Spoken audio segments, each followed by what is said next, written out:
তালটার size দেখো কি বড়, বাপরে বাপ, পুরো পাকা তাল। তালটা আজকে ছাড়াবো, ছাড়িয়ে তালের করব পকোড়া, আর তার সঙ্গে করব মালপোয়া। পেকে গেছে, এটা দেখেই বুঝতে পারছেন কতটা লাল। তালটা এত সুন্দর গন্ধ, মনে হচ্ছে মিষ্টি হবে।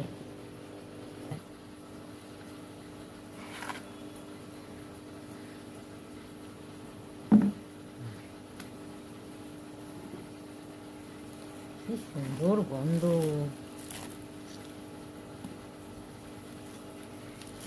তাহলে কিন্তু অনেক মিষ্টি, গন্ধ শুনেই মনে হচ্ছে।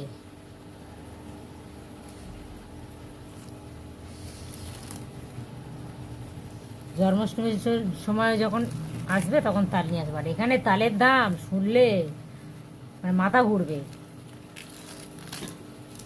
600 টাকা 700 টাকা পিস এক একটা তাল। আর এটা যদি ঈশানীর বাবা গিয়েছিল কলকাতায়, আমার বাবা পাঠিয়েছে। এই দেখুন, আমাদের তো আর গাছ নেই, অন্যজনের গাছ, তারা বিক্রি করছিল, আমার বাবা কিনে পাঠিয়েছে। এই, তালটা ছাড়াচ্ছি আর এত সুন্দর গন্ধ বেরোচ্ছে। এই দেখুন, এই দেখুন, তালটা পুরোটা ছাড়ানো হয়ে গেছে। এই দেখুন, কটা আটি হবে কিন্তু জানি না, 3টে হয়েছে আটি।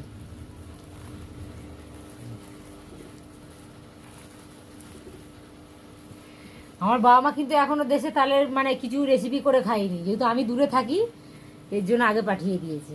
এই যে, এবার তালটা ছেনে পকোড়া করা হবে। এই যে, বড় বড় সাইজ হয়েছে বেশ। এবার ছানতে গেলে কি অসুবিধাই হবে, তাও কষ্ট করে করতে হবে।